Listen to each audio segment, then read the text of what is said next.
Hai anak-anak, jumpa lagi dengan Ibu Nur Hidayati. Hari ini kita akan belajar rangkuman materi PPKN kelas 6 semester 2 lengkap dari tema 6, 7, 8, dan 9. Materi kita yang pertama adalah penerapan nilai-nilai Pancasila. Sila pertama yaitu ketuhanan yang Maha Esa dilambangkan dengan bintang. Contoh penerapannya adalah percaya dan takwa kepada Tuhan yang Maha Esa sesuai dengan agama dan kepercayaan masing-masing. Hormat dan menghormati serta bekerja sama antar pemeluk agama, saling menghormati kebebasan menjalankan ibadah sesuai agama dan kepercayaan masing-masing, serta tidak memaksakan suatu agama atau kepercayaan kepada orang lain. Sila yang kedua yaitu kemanusiaan yang adil dan beradab.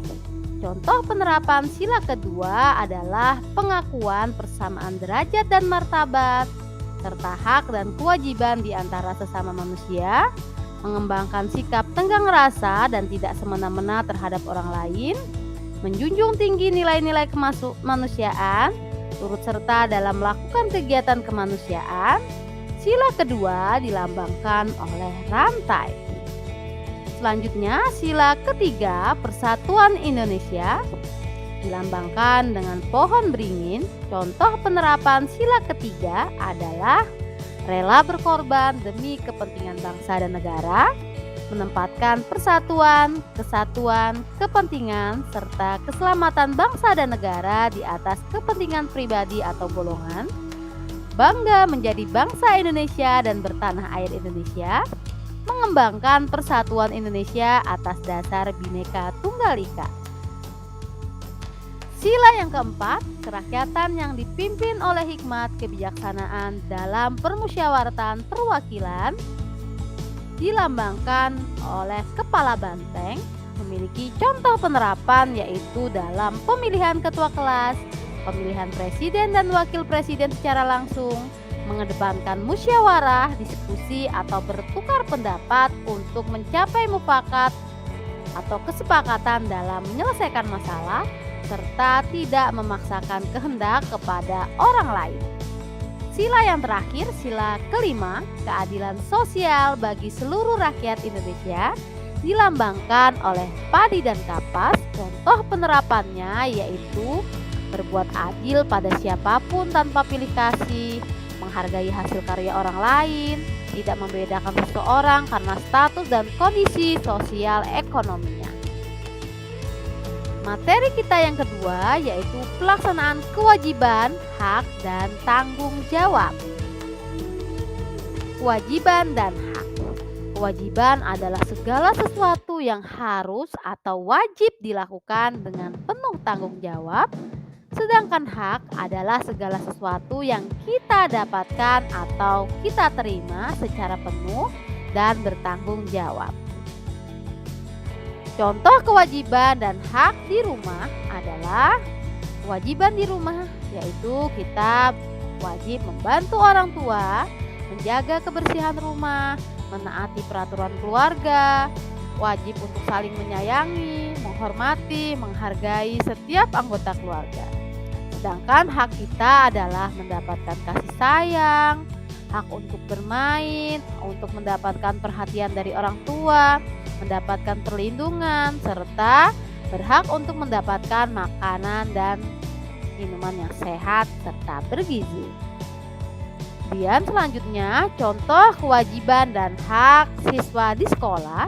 Kewajibannya adalah belajar dengan tekun, menjaga kebersihan sekolah, menaati peraturan sekolah, mengikuti upacara bendera, serta haknya yaitu memperoleh nilai setelah mengerjakan tugas, mendapat pengajaran, menggunakan fasilitas sekolah, dan masih banyak hak serta kewajiban kita di sekolah.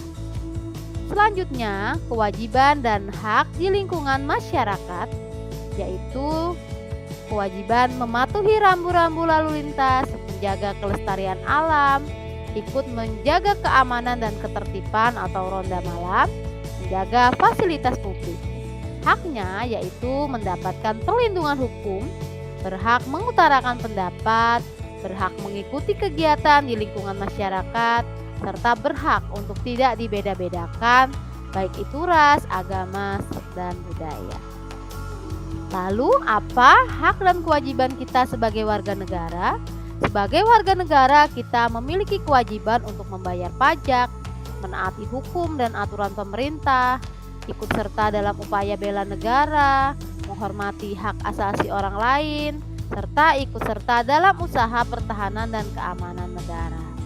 Sedangkan hak kita adalah mendapat perlindungan hukum, hak mengutarakan pendapat, mengikuti kegiatan di lingkungan masyarakat, serta berhak untuk tidak dibeda-bedakan. Hak dan kewajiban juga tercantum dalam Undang-Undang Dasar 1945. Misalnya, di pasal 27 ayat 1 itu adalah membahas mengenai persamaan kedudukan di dalam hukum dan pemerintahan, serta wajib menjunjung hukum dan pemerintahan tanpa ada kecualinya. Untuk pasal 27 ayat 2 membahas tentang hak atas pekerjaan dan penghidupan yang layak. Jadi kita sebagai warga negara berhak untuk mendapatkan pekerjaan dan penghidupan yang layak, hanya mendapat pengobatan dari pemerintah dan sebagainya. Pasal 28 adalah kemerdekaan berserikat atau hak politik.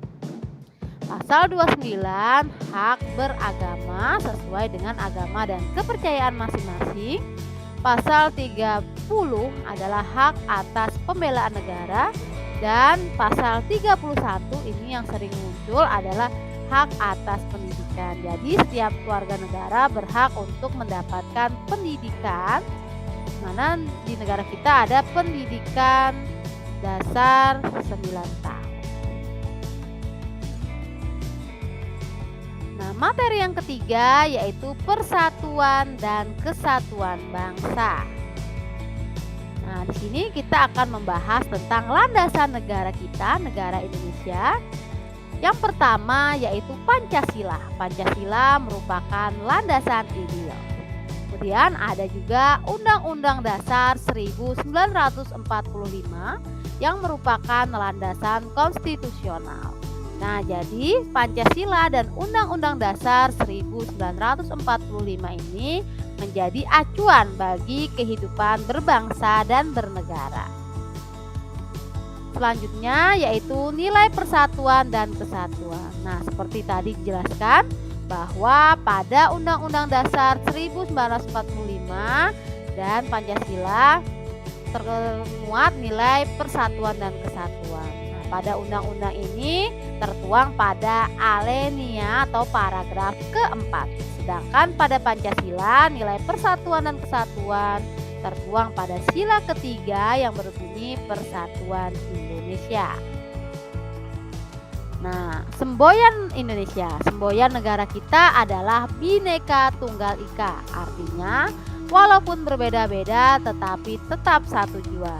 Itu menggambarkan persatuan dalam perbedaan. Jadi, walaupun kita berbeda agama, berbeda suku, berbeda budaya, berbeda bahasa, kita tetap bersatu karena kita adalah bangsa Indonesia. Selanjutnya, manfaat persatuan dan kesatuan bangsa. Kesatuan dan persatuan bangsa ini memberikan rasa aman dan nyaman, memudahkan bangsa Indonesia mencapai cita-cita atau tujuannya, mempercepat pembangunan nasional, menjadi bangsa yang kuat dan tidak mudah dipecah belah, serta meningkatkan nilai-nilai sosial budaya seperti kekeluargaan dan gotong royong. Lalu bagaimana upaya kita menjaga persatuan dan kesatuan bangsa? Caranya yaitu dengan mengembangkan sikap tenggang rasa dan tepa selira, melakukan gotong royong dalam membersihkan lingkungan sekitar atau sarana prasarana umum, menghargai keberadaan dan fungsi setiap orang di dalam masyarakat tanpa membedakan suku, agama, ras, budaya, dan perbedaan yang ada. Nah, anak-anak, itu tadi rangkuman materi PPKN kelas 6 semester 2. Semoga bermanfaat. Terima kasih. Ibu akhiri. Wassalamualaikum warahmatullahi wabarakatuh.